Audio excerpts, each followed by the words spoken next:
Welcome to Sana's kitchen. இன்றைக்கி நம்ம வீடியோவில் ரொம்பவே ஹெல்த்தியான ஒரு ஸ்டார்டர் ரெசிபி தான் பார்க்க போகிறோம். வெஜ் கார்டன் ப்ளூ எப்படி பண்ணலான்னு பார்க்கலாம் வாங்க. யூஸ்வலாக இந்த கார்டன் ப்ளூன்ற ரெசிபியை நான்வெஜ்ஜில் சிக்கன் இல்லை மட்டன் இல்லை ஸ்டீக் வச்சு தான் ரெடி பண்ணுவாங்க. பட் நான் இன்றைக்கி பன்னீர் அண்ட் சில வெஜ் இன்க்ரீடியன்ட்ஸ் வச்சுட்டு வெஜிடேரியன் வெர்ஷனாக ட்ரை பண்ணியிருக்கேன்.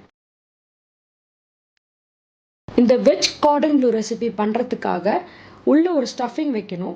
அதுக்காக நான் பன்னீரை ஃபஸ்ட்டு மேரினேட் பண்ணிக்கிறேன். ஒரு பிளேட்டில் 2 ஸ்பூன் அளவுக்கு ஆயில் ஆட் பண்ணிக்கோங்க. 2 ஸ்பூன் சில்லி பவுடர் ஆட் பண்ணிக்கோங்க. 1/4 டீஸ்பூன் அளவுக்கு turmeric powder, 1 spoon vinegar, 1 spoon dark soya sauce, 1 spoon அளவுக்கு கெச்சப் அண்ட் இந்த மேரினேஷனுக்கு தேவையான சால்ட். இதெல்லாம் அப்படி மிக்ஸ் பண்ணிக்கோங்க. தண்ணி எதுவுமே ஆட் பண்ண வேண்டாம். இப்போ இந்த மிக்ஸ் பண்ண மேரினேஷனில் நம்ம கட் பண்ணி வச்சுருக்க இந்த பன்னீர் பீசஸ் எல்லாமே நம்ம அப்ளை பண்ணி ஓரமாக வச்சிடலாம். இந்த பன்னீர் பீசஸ்லாம் ரொம்ப திக்காகவும் இல்லாமல் ரொம்ப தின்னாக இல்லாமல் ஒரு மீடியம் திக்னஸில் ஸ்கொயராக கட் பண்ணி வச்சுக்கோங்க. இந்த பன்னீர் பீஸோட எல்லா சைட்லையுமே இந்த மசாலாவை நல்லா அப்ளை பண்ணதுக்கப்புறம் ஒரு 20 to 30 மினிட்ஸ் இது எல்லாமே நல்லா ஊறட்டும். அதுக்குள்ளே நம்ம கார்டன் ப்ளூவோட அவுட்டர் லேயருக்காக ஒரு பொட்டேட்டோ மிக்சர் ரெடி பண்ணிடலாம். இப்போ இந்த மிக்சருக்காக நான் 2லேருந்து 3 பொட்டேட்டோ நல்லா பாயில் பண்ணி மேஷ் பண்ணி வச்சுருக்கேன். இப்போ இது கூட 2 ஸ்பூன் அளவுக்கு சில்லி பவுடர், இந்த மிக்சருக்கு தேவையான சால்ட் ஆட் பண்ணிக்கிறேன். 1 டீஸ்பூன் மிக்ஸ்ட் ஹர்ப்ஸ், 2 ஸ்பூன் அளவுக்கு கார்ன்ஃப்ளவர் மாவு ஆட் பண்ணிக்கிறேன். இந்த கார்ன்ஃப்ளவர் பவுடர் ஆட் பண்ணும்போது இந்த பொட்டேட்டோ மிக்சருக்கு ஒரு நல்ல டெக்ஸ்சர் கொடுக்கும்.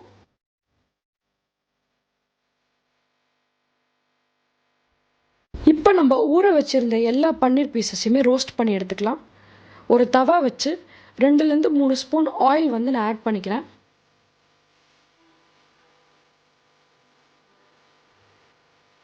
இது தவா ஃபுல்லாக நல்லா அப்ளை ஆகிற மாதிரி சுற்றிக்கோங்க. ஆயில் நல்லா ஹீட் ஆனதுக்கப்புறம் நான் கட் பண்ணி வச்சுருக்க கொத்தமல்லியை ஆட் பண்ணிக்கிறேன். இந்த சூடான ஆயிலில் லைட்டாக இந்த கொத்தமல்லிலாம் சாட்டே ஆகட்டும். இந்த மாதிரி பண்ணுறப்ப நம்ம ரோஸ்ட் பண்ணுற பன்னீர் பீசஸில் நல்ல ஒரு ஸ்மெல் அண்ட் ஃப்ளேவர் கொடுக்கும். இப்போ ஊற வச்சுருந்த பன்னீர் பீசஸ் எல்லாமே நான் இந்த ஹாட் தவாவில் ஆட் பண்ணிக்கிறேன்.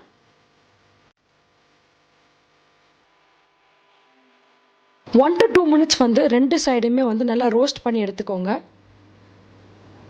பீசஸ் எல்லாம் திருப்புறப்ப ரொம்ப கேர்ஃபுல்லாக பண்ணுங்கள், இல்லைனா இது உடஞ்சிரும்.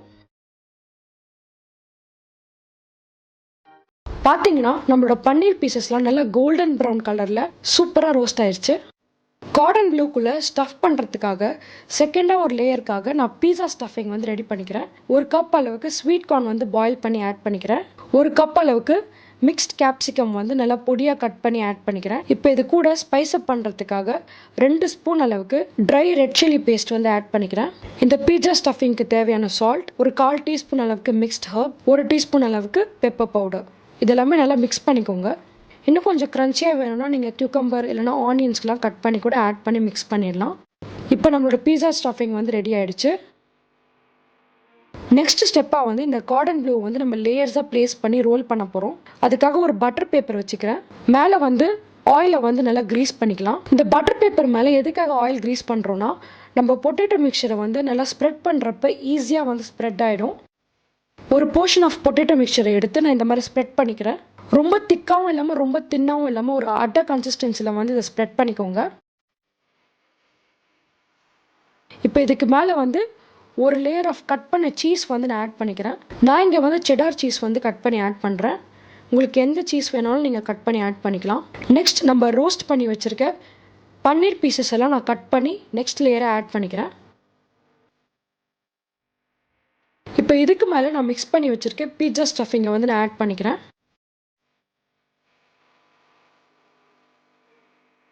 இப்போ இந்த பட்டர் பேப்பரோட ஆப்போசிட் சைடை நல்லா ஒரு ரோல் மாதிரி மடிச்சுக்கோங்க. லைட்டாக ப்ரெஷர் கொடுங்க, அப்போ இதை ஆட்டோமேட்டிக்காக ஒட்டிக்கும். இப்போ நம்ம சைடில் இருக்கிற இந்த பட்டர் பேப்பரை ஒரு ரோல் மாதிரி மடிச்சுக்கோங்க. சைட்ஸுமே நல்லா மடித்து வச்சுக்கோங்க. இப்போ இது ஒரு ரோல் மாதிரி ரெடி ஆகிடுச்சு. இதுக்கு மேலே அந்த பட்டர் பேப்பரை ஃபுல்லாக ரோல் பண்ணிவிட்டு 2 கார்னர்ஸையுமே கேண்டி மாதிரி ட்விஸ்ட் பண்ணி வச்சிடலாம். இப்போ இந்த மாதிரி நம்ம ரெடி பண்ணுற எல்லா ரோல்ஸுமே 2 hours வரைக்கும் ஃப்ரீஸ் பண்ணி எடுத்துக்கலாம். இப்போ இந்த ரோல்ஸ்லாம் நல்லா 2 ஹவர்ஸ் ஃப்ரீஸ் ஆகிடுச்சு. இப்போ இந்த பட்டர் பேப்பர்லேருந்து ரிமூவ் பண்ணி நான் ஒரு பிளேட்டில் வந்து 1 ஸ்பூன் அளவுக்கு கார்ன்ஃப்ளவர் மாவு, கொஞ்சமாக சால்ட் அண்ட் பெப்பர் ஆட் பண்ணி ஒரு ஸ்லரி ரெடி பண்ணியிருக்கேன். இந்த ரோலை வந்து அதில் நல்லா பெரட்டி எடுத்துகிட்டு பிரெட் க்ரம்ஸில் வந்து டஸ்ட் பண்ணிடலாம். நீங்கள் கார்ன் ஸ்லரியில் பெரட்டும் போதும் பிரெட் க்ரம்ஸை வந்து இதில் டஸ்ட் பண்ணும் போதும் ஜென்டிலாக ஹேண்டில் பண்ணுங்கள், இல்லைனா இது உடஞ்சிரும்.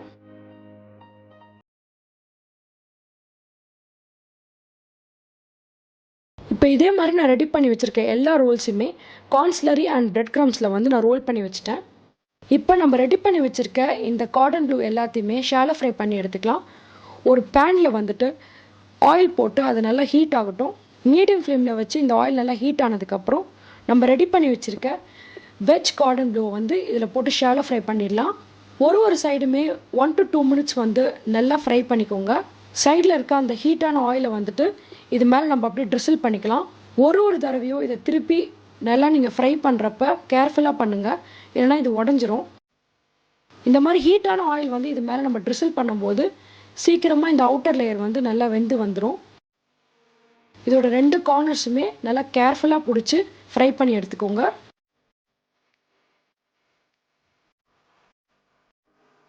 இப்போ நம்மளோட வெஜ் கார்டன் ப்ளூ நல்லா கோல்டன் ப்ரௌன் கலரில் சூப்பராக ரெடி ஆகிடுச்சு. இதை நம்ம பிளேட் பண்ணிக்கலாம். இப்போ ரெடியான இந்த வெஜ் கார்டன் ப்ளூவை ப்ளேஸ் பண்ணுறதுக்காக நான் 2 சாஸ் வந்து ப்ரிப்பேர் பண்ணியிருக்கேன். ஒன்று ஆரஞ்ச் சாஸ், இன்னொன்று சிப்போலே சாஸ். இந்த 2 சாஸோட ரெசிபியோட லிங்க்கும் நான் டிஸ்கிரிப்ஷனில் வந்து ஆட் பண்ணியிருக்கேன், நீங்கள் செக் பண்ணி பாருங்கள். இப்போ இந்த ஆரஞ்ச் சாஸ் லேயருக்கு மேலே நம்ம ரெடி பண்ணி வச்சுருக்க கோல்டன் ப்ரௌனாக கிறிஸ்பியாக இருக்கிற இந்த கார்டன் ப்ளூவை வந்து நான் ப்ளேஸ் பண்ணிக்கிறேன். இப்போ இதுக்கு மேலே வந்து கொஞ்சம் டிஃப்ரெண்ட்டாக சிப்போலே சாஸ் வந்து நான் ட்ரிசில் பண்ணிக்கிறேன். அவ்வளோதான், நம்மளோட டிஃப்ரெண்ட்டான veg garden blue recipe ready ஆகிடுச்சு. நீங்களும் இதை வீட்டில் ட்ரை பண்ணி பார்த்துட்டு உங்கள் ஃபீட்பேக்கை கமெண்ட்ஸில் சொல்லுங்கள். Happy cooking!